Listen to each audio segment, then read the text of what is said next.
This is the Basque Country. 7 provinces split between Spain and France. And this is not the Basque Country. This is Mexico. Despite being 5,000 miles apart, somehow, in the late 1930s, a team representing the Basque Country competed in and almost won the Mexican League. This is the story of Euzkadi, the Basque National Team that toured Europe and somehow became a title-challenging club in a foreign league while their homeland collapsed behind them. But first of all, context! Remember when I just said, this is the Basque Country?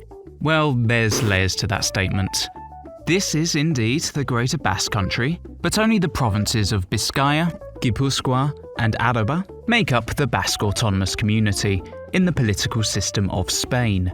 They're not recognised by FIFA or UEFA, and while the team can select players from across the broader Basque region, including Navarre and the French Basque provinces, most come from the Basque Autonomous Community. Anyway, what were we saying? In 1936, Spain was in a little bit of bother, by which I mean descending into civil war and chaos. Much of the north is falling to Francisco Franco's nationalist regime, the south isn't far behind, and the rest of Europe quietly or not so quietly backs their favourite politically aligned horse. Franco and his nationalists were making headway, and the newly autonomous Basque community was holding on for life. In the midst of this political hurricane, up stepped José Antonio Aguirre, the recently elected president of the Basque Autonomous Community. A practicing Catholic, and, thankfully for the purpose of this video, a former Athletic Bilbao footballer. Aguirre knew that football was one of the few things still capable of cutting through the noise of war. He assembled a squad of top Basque players, mainly from Athletic Bilbao, but with others from clubs like Real Betis, Real Madrid and Barcelona. The squad boasted some big names, such as Isidro Langara, La Liga's top goalscorer for 3 seasons consecutively before the Spanish Civil War, as well as their captain, Luis Riguero. Aguirre created what was officially billed as a touring side. Their goal? To raise awareness, win hearts, and collect gate receipts for Basque refugees. They called themselves Euzkadi, slapped the Icorinha on their shirts, and hit the road like a slightly punk version of the Harlem Globetrotters. The Euzkadi side left Bilbao in April 1937. Their first match in Paris? April 26th, the same day the Basque town of Guernica was bombed by the Luftwaffe in one of the worst atrocities of the Spanish Civil War. If their mission needed clarity, they had it. From April to September in 1937, the Basque team crisscrossed its way across Europe, playing around 20 games over the course of 4 months in 6 different countries. They beat Racing Club de Paris in their opener, thumped Denmark's national team 11-1, which, even by 1930s defending standards, was a little excessive. They even took their talents to the Soviet Union, where they lost against Spartak Moscow. It was a match full of controversy. The Spartak side brought in ringers from other teams just for the one match, and Euzkadi even walked off mid-game in protest to what they perceived as dodgy officiating. So much for it being a charity friendly. The European adventure did have some stumbling blocks. Early into the tour, FIFA banned all affiliated countries and clubs from playing any Spanish teams, due to the ongoing civil war.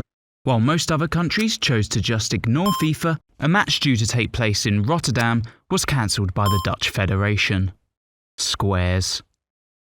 Despite missing out on a trip to Holland, Euzkadi's tour de force was a propaganda triumph. Athletic Bilbao's president, Manuel Dalla Sota, hailed the players as soldiers from the trenches, concerned for the freedom of their homeland through sports. But just as they were becoming every European hipster's favourite football team, the news from home got worse. Franco's troops had taken Bilbao. The Basque autonomous government had fallen. And just like that, the touring team was effectively exiled. But rather than throw in the towel and call it quits, the squad chose a bold alternative: to take this footballing tour across the Atlantic. Euzkadi agreed to a Latin American tour, organising games in Mexico, Cuba, Argentina and Chile. FIFA, perhaps realising public perception was against them, gave the Basque side special permission to carry on their footballing round the world tour. They arrived in Veracruz in November of 1937.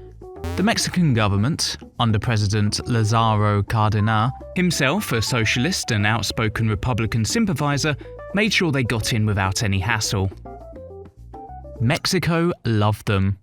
They played friendlies against local clubs and even beat the Mexico national team 3 times out of 4. Stadiums were packed, fans followed them around like they were the Beatles. If the Beatles also happened to be exiled footballers. And it wasn't just the fans either. The government pitched in too. The Spanish Republican Embassy helped finance the tour. Mexico's First Lady arranged charity games. Every match was like Red Nose Day, but without Lenny Henry and Davina McCall. After 2 glorious months in Mexico, Euzkadi set sail for Cuba in January 1938 to carry on their footballing jaunt around the globe. However, before the South American leg got started, FIFA got itchy feet. Again. Perhaps under pressure from Franco, the federation once again barred FIFA-affiliated teams in South America from facing the Basque side. Argentina's footballing authorities ultimately binned the tour. Euzkadi arrived in Buenos Aires with no games planned, no prospects, and presumably a no refunds policy on their Jet2 holidays booking. They stayed in Argentina for 3 months as they figured out their next move, which was a lot more difficult without Google Maps and Citymapper.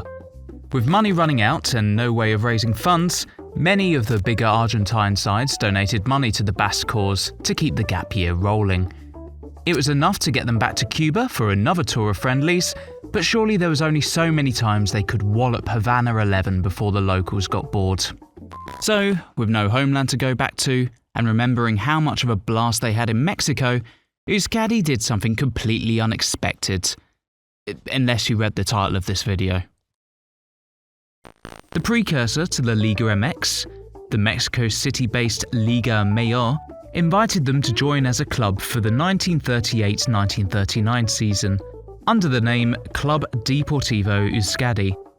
In October 1938, all Basque players were formally registered with the Mexican Football Federation, and, in November, Club Deportivo Euzkadi took its place as the 7th club in the league. Suddenly, they weren't just political exiles, they were a competitive side, trying to win a title. And for a while, it looked like they might. Euzkadi's start was sensational. In their opening game, star striker Isidro Langara scored a hat-trick in a 3-2 win over Club America. In their second match, they smashed Atlantis 7-1, and then did the same against Deportivo Marte in the next match. The team quickly established itself as a contender, with 5 wins from their opening 6 league matches. Public enthusiasm for the Basque superstars and their performances grew with each game, and Euzkadi were top of the pile for much of the season. However, injuries, fatigue, constant travel for 2 years, and the existential dread of your homelands no longer existing finally caught up with them. Their league form slumped, but despite this, a win in their final game of the season would win them the title. Instead, they lost 7-2 to España. Classic bottle job. They finished second in the league. Asturias took the title, thanks in part to Euzkadi's final day implosion. Nonetheless, the team's runner-up finish was historic. And that was that. In April 1939, Franco declares victory. Spain is his.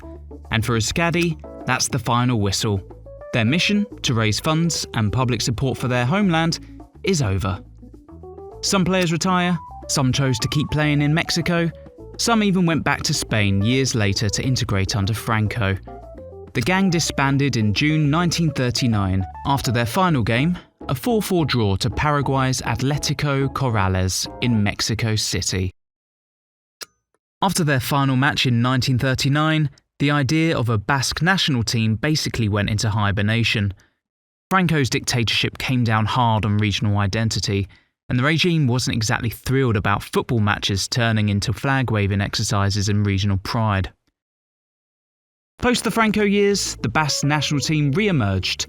In 1979, they beat a League of Ireland 11 4-0 in Bilbao. Between 1993 and 2013, They played a regular game over the Christmas period against guest international teams such as Bolivia, Estonia, Nigeria, Serbia, Peru, and oddly, a friendly against Tottenham Hotspur in May of 1988, which the Basque team won 4-0.